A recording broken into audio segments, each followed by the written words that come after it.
Hello everyone, my name is Alicia Stone and I'll be presenting first for our group. Our public health hot topic is global health security and disaster risk reduction. Here's our table of contents to provide some context on how our presentation will be going today. First, I'll start off by talking with you about what constitutes a disaster, how they impact global health security, and their significance as a public health hot topic. Next, Jenna will speak about the variability of this issue, specifically how disasters differently impact specific regions, both geographically and economically. Then Nihal will talk about key players responsible for action in disaster risk reduction. After that, Logan will give some critiques of our current framework, and finally, he'll be followed by Anissa, who will recognize 3 key areas that need to be addressed to improve global health security. Before I explain why global health security and disaster risk reduction is such a hot topic right now in public health, I'd like to explain what constitutes a disaster. So, seen on the bottom, a disaster is defined by the World Health Organization as an occurrence disrupting the normal conditions of existence and causing a level of suffering that exceeds the capacity of the affected community. A complex emergency is defined by the Food and Agriculture Organization of the United Nations as a major humanitarian crisis that is often the result of a combination of political instability, conflict and violence, social inequities, and underlying poverty. A complex emergency is often exacerbated by a disaster occurrence, such as the ones above. This diagram was made using information both from our lectures as well as from the World Health Organization Disasters and Emergencies Training Package. All of these listed here are hazards, which are routinely categorized as man-made or natural, and can be further categorized as monocausal or multicausal. Some examples of the most catastrophic natural hazards include storms such as hurricanes, tsunamis, epidemics, and earthquakes. Some examples of man-made hazards are explosions, pollution, and war. A hazard becomes a disaster when the affected population has an insufficient capacity to respond. And then here are some photos pulled from various sources on the web with some examples of natural disasters. In December 2004, an undersea earthquake measuring at a magnitude of 9.3 caused a series of massive tsunami waves growing up to 100 feet high. Communities along the coast of the Indian Ocean were affected, killing an estimated 228,000 people in over 14 countries. This makes it one of the deadliest natural disasters in recorded history, and a worldwide humanitarian response was prompted with donations of more than $14 billion. And photos of those are in both the top right with the tsunami waves seen, and then also before and after pictures shown in the bottom left. And then another example is in 2005, a large Category 5 Atlantic hurricane caused over 1,800 deaths and $125 billion in damage, particularly in New Orleans and the surrounding areas, which we know as Hurricane Katrina, and the photo of that damage is shown in the bottom right. In January 2010, an earthquake struck Haiti, and over the next 2 weeks, at least 52 aftershocks were recorded. Death toll estimates range from 100,000 to 160,000 lives. Existing poverty and poor housing conditions exacerbated this death toll, and relief efforts were slow, which even worsened the disaster. And a photo of that aftermath is seen on the top left. Just some examples of another disaster, epidemics and pandemics. Here's a timeline showing some of the greatest pandemics of over the last 100 years.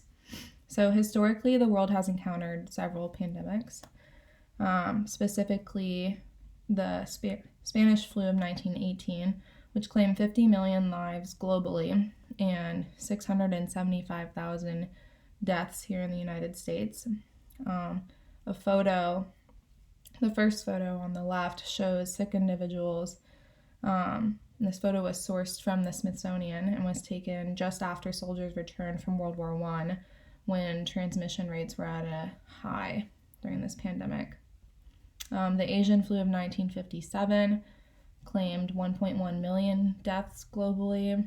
The Hong Kong flu of 1968 claimed 1 million global deaths. And then the HIV epidemic, which began in the 1980s, has claimed 32.7 million deaths globally since it began. And then below, the second photo from the left shows individuals protesting the conditions that exacerbated the pandemic. The swine flu of 2009 claimed 284,000 deaths and has been one of the more recent sources of panic in terms of global health security until 2019, when the SARS-CoV-2 virus was discovered, more commonly referred to by its disease name, COVID-19, as we all know, which so far has claimed 4.2 million deaths globally, and it's counting, including 621,000 deaths so far in the United States. Right below that is a photo of a pop-up hospital that China built during the start of the pandemic to try and keep up with the amount of ICU patients that they were experiencing. So some more about COVID-19, which makes it our hot topic such a hot topic right now. Here are some headlines over the past 2 years. So in February 2020, the world started to see a shortage of PPE supplies for healthcare workers once word of the virus began. By March 11th, the World Health Organization had declared the coronavirus outbreak a pandemic. Then India underwent a 3-week total lockdown 2 weeks later, where no one was allowed to leave their homes. By the end of March, the United States was leading the world in confirmed cases. And on the next slide, we'll talk more about why the United States was hit so hard. By the start of April, the United States began to see the economic effects of the pandemic, with a record 6.6 million people applying for unemployment. By the end of April 2020, we started seeing a shortage of many things as a result, including Tylenol, PPE as well. And still, only a month after it was declared a pandemic, the World Health Organization warned that a second wave was coming. In July, a study came out showing that approximately 5.4 million Americans no longer had health insurance as a result of losing their job. The head of the UN even said that the coronavirus was the number one global security threat at its peak.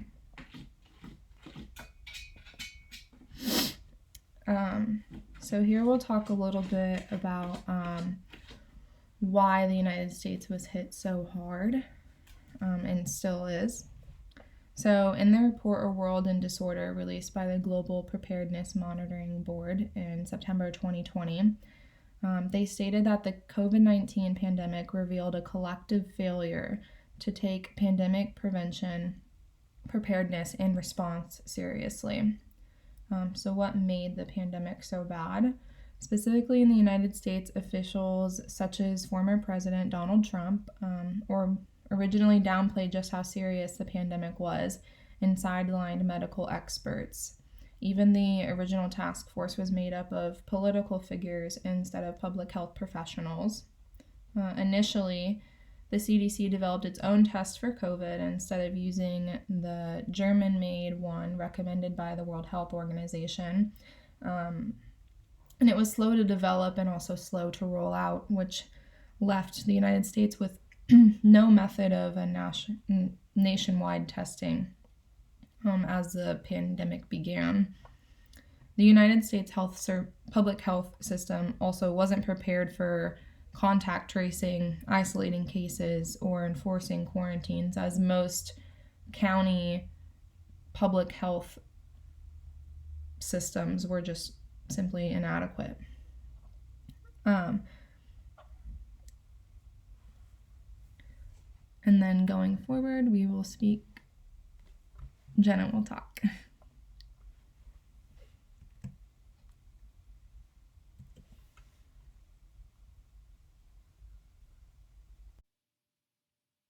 Hi, I'm Jenna, and I'm going to be talking about the variability of the issue. First off, I want to look at this disaster mortality report. It covers 20 years it's by a UN organization, and I want to look at this maps that's from the report. So it's talking about the 20 most deadly disasters of the last 20 years, and it explains where each of these disasters happen based on income. So the red is high income countries, the orange is upper middle income countries, the dark green is lower middle income countries, and the light green is low income countries. So as you can see, disasters can happen anywhere, and they do happen anywhere. Different disasters happen in different places, but every place across the globe is at risk of having a disaster. But the difference is going to be in how they respond to them, and that is going to affect mortality rates in the country, and we're going to be discussing that in the slides to come. Continuing to look at data from this report, they found that in the 20-year period, over 1 million people died due to disasters, and the majority of these people were in lower or middle income countries. So looking at this graph that was taken from the report, it's the number of deaths per income group. So even though on the map you can see that the income level countries were similar in how many disasters they had, they differ a lot in the mortality rate. So actually lower middle income countries alone cover almost half of all deaths, and high income countries had less than 10% of all deaths. So it's obvious that the lower income countries suffer higher mortality rates, and overall the average disaster mortality has increased to almost 70,000 per year. And climate change has a big factor in mortality rates because often countries that contribute the least to emissions, so lower income countries that have less infrastructure, often suffer the worst consequences from climate change. And this includes rising sea levels and global warming, which causes more disasters. So we're going to be coming back to this graph later on. Next, we're going to look at this article that's about COVID-19 because pandemics are also another form of disasters, and it talks about the preparedness of different countries. So I want to look at the two quotes that are highlighted. So the first one says, "Public health measures to prevent, detect, and respond to events are essential to control public health risks, including infectious disease outbreaks." And then the next quote I want to look at is down to the bottom, and it says, "Countries vary widely in terms of their capacity to prevent, detect, and respond to outbreaks." This is a diagram from the previous article, and it's talking about operational readiness. So that's defined by a country's ability to prevent, detect, and respond to disasters. So if you're looking at lower income countries, often they're less prepared for disasters. So if we look at the continent of Africa, that is the bottom line, and most of their countries are in level 2 or 3, and they actually don't have any countries in level 5. So level 5 is most prepared, and level 1 would be least prepared. So you can see that overall they're operationally unready for a disaster. And then if we look at a higher income country like the European region, so that is the third line down from the top, and the majority of their countries are in level 4 or 5, and those are the best levels. So operationally, Europe would be much more ready than Africa for a disaster. And if we look at the line right above Africa, that is the Americas, so North and South America. And again, they don't have any countries in level 1. The majority are in level 3, 4, or 5, meaning they're less operationally ready than Europe, but more so than Africa. So it's evident that lower income countries are of the lesser prepared. And that's because most lower middle income countries lack the tools, the expertise, and instruments to factor the potential impacts of disasters into their investment decisions. So there's a few different factors that can help to explain this variability of the mortality and readiness across regions. So geographically is one way we can look at it. So Central and West Africa have higher risk of pandemics. So this is because of resource limiting settings. So they have a lot less sanitation. They have highly populated areas which can spread diseases faster. Also, India is prone to disasters, so natural disasters, their land is just really at risk for it, and also man-made disasters because of their changing demographics, climate change, urbanization, and a lot of other factors. So there's also some other factors that can help to explain this. So the strength of a health system in a country can determine how ready they are. Adherence to prevention and control measures. So if we look at COVID lockdown and masks and vaccines, higher income countries have much more accessibility to vaccines, whereas lower income countries don't. Higher income countries are often able to lock down easier because they can work from home online, or they can get EI, some sort of wage subsidy, whereas lower income countries need to go to work to get their wage to eat, and they have more populated, dense areas that it's harder to lock down. Also climate-related risks, population density as mentioned above, and just low preparedness. Countries that invest less in human capital and resources and planning are going to be more at risk for having a higher mortality. Going back to this graph from the first report that we looked at, I'm going to talk about economic variability across the regions. And this is a quote from that report that says, "Natural hazards strike countries regardless of national income, but the severity of the impacts are directly related to income and development levels."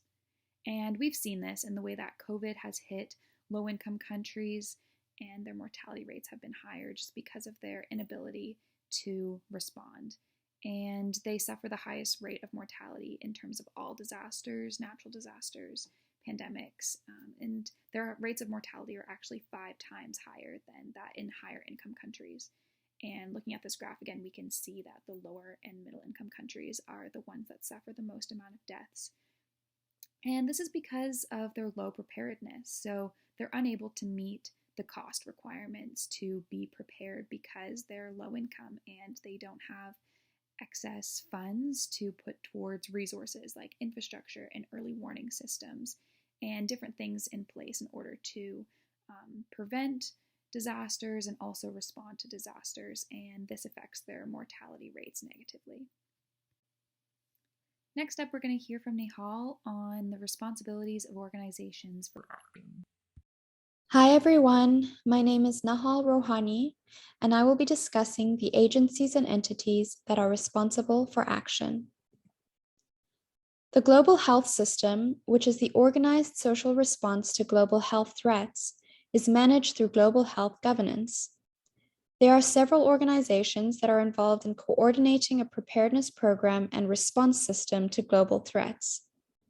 The United Nations-based agencies include the World Health Organization, the UN Office for the Coordination of Humanitarian Affairs, the World Bank, the World Food Programme, and the World Meteorological Organization.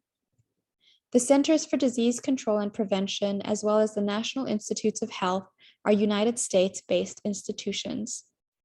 Philanthropic organizations such as the Bill and Melinda Gates Foundation, as well as national governments, are also largely involved in mitigating mortality and devastation due to global threats and disasters.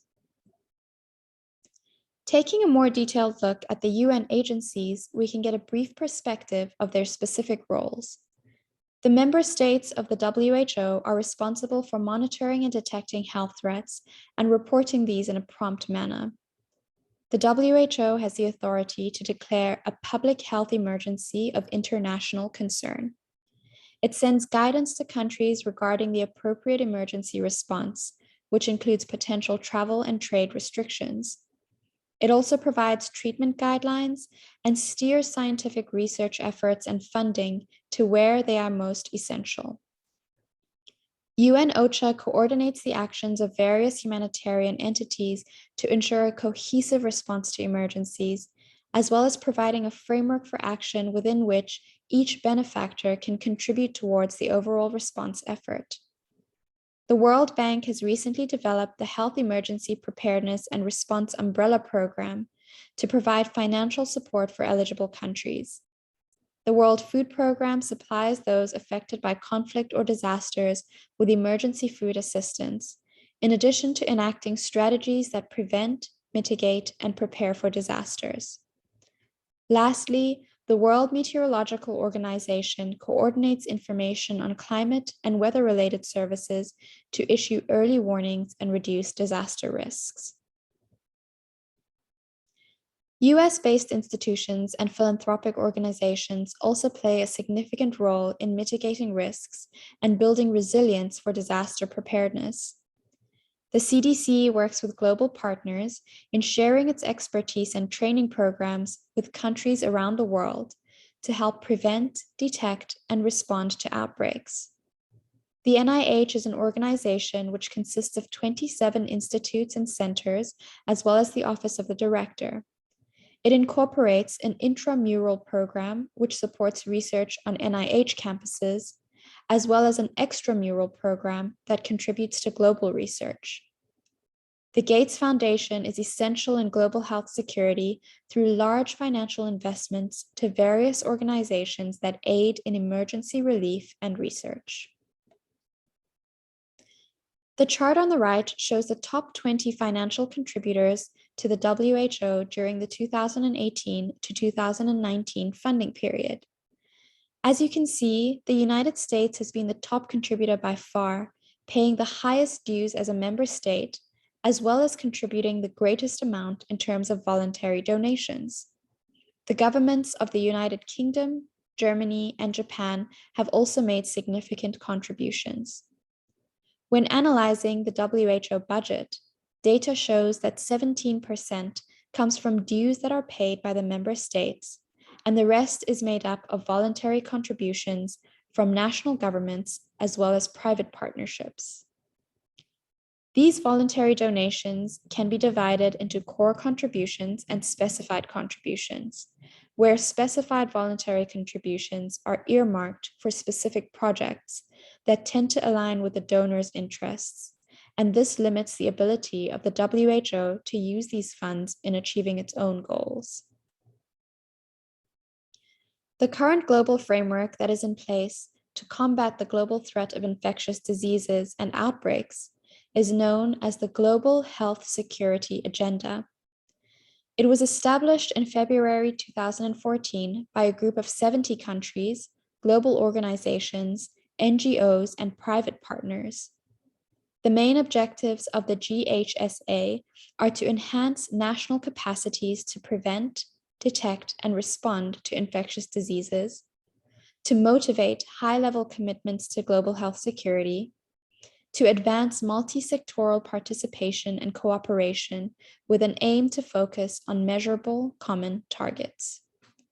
The GHSA 2024 target is for more than 100 countries that have implemented health security capacity evaluation to have planned and mobilized resources in order to address gaps and begin implementing activities to achieve impact. Improvements are measured by relevant health security assessments, such as those conducted within the WHO International Health Regulations Monitoring and Evaluation Framework. An important point to keep in mind is that global health threats and natural disasters are not mutually exclusive of each other. as witnessed by the devastation caused as a result of the 2021 earthquake in Haiti in the midst of the COVID-19 pandemic. 2,000 people were reported dead, with more than 9,000 injured as a direct consequence of the quake. To compound the loss of life and destruction due to the earthquake, hospitals were damaged and healthcare workers overwhelmed in an attempt to address multiple health emergencies simultaneously. This resulted in a halting of the COVID-19 vaccination campaign in Haiti, at which time only 1% of the population was vaccinated, leaving the vast majority vulnerable to transmission during an I'm Logan Caldwell, and I'll be critiquing some of the pitfalls of the current framework for global health. The current global framework relies heavily upon United States contributions. In 2020, Donald Trump announced the United States would be leaving the World Health Organization, reducing the organization's operating budget by 15%, or $893 million US dollars. That's twice as much as any other country currently provides. This would have effectively reduced functional capacity to address the ongoing COVID pandemic, and moreover, a majority of these voluntary funds are directed towards essential health and nutrition services such as polio eradication, HIV, and tuberculosis research. The current structure of these global systems rely heavily upon the United States to operate. While the funding is essential, electing a populist president places a very large portion of the operating budget in jeopardy. Had Trump won a second term, he would have been allowed to continue to withdraw the world's largest contributor from these crucial United Nations organizations, effectively hamstringing their ability to address pandemic preparedness and tackling current ongoing issues such as malnutrition, polio eradication, and emergency operations. In 2019, Johns Hopkins Center for Health and Security hosted a tabletop exercise in Washington, D.C. for pandemic preparedness.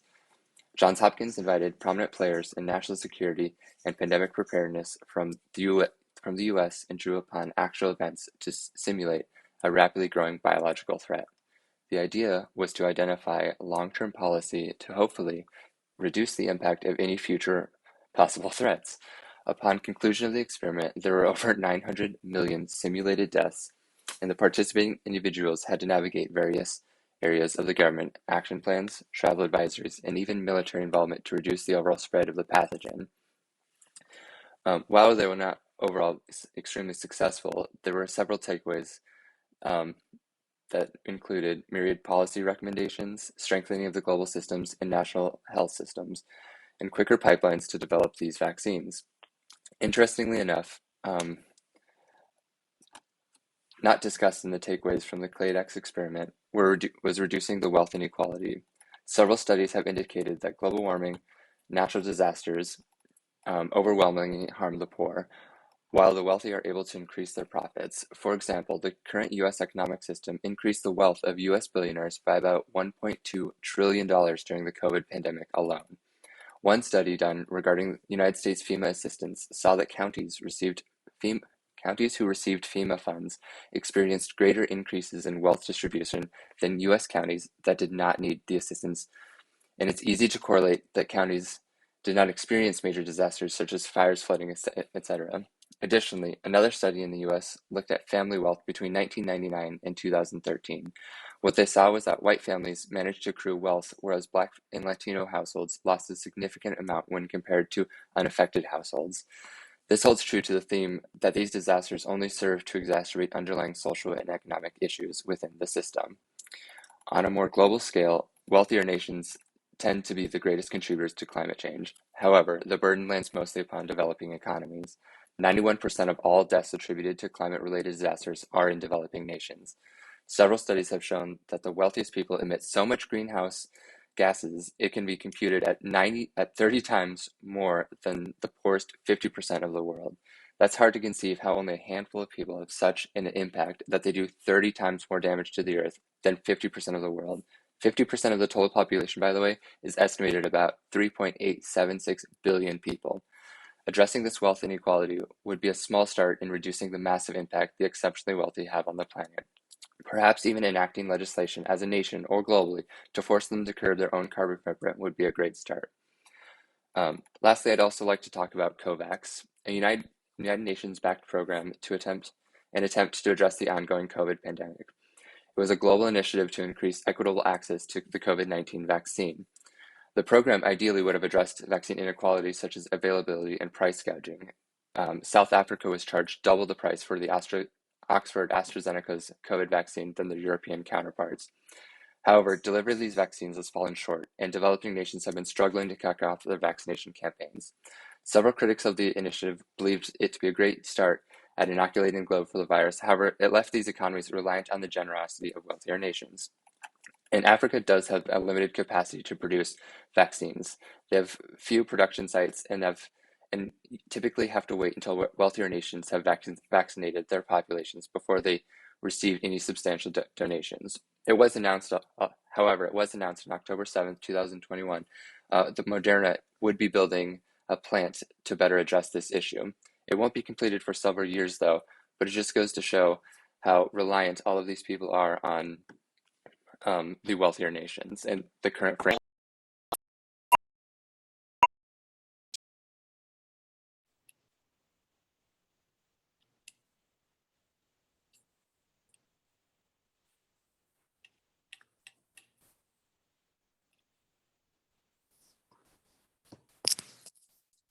Hi everyone, my name is Anissa and I will be going over the 3 priority areas for action concerning global health security and disaster risk reduction.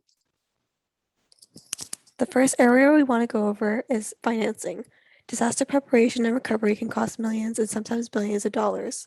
Similarly to how individuals can buy insurance to cover themselves or property in the case of any natural disaster, countries have the ability to do the same. This is especially beneficial for smaller countries or lower to middle income countries.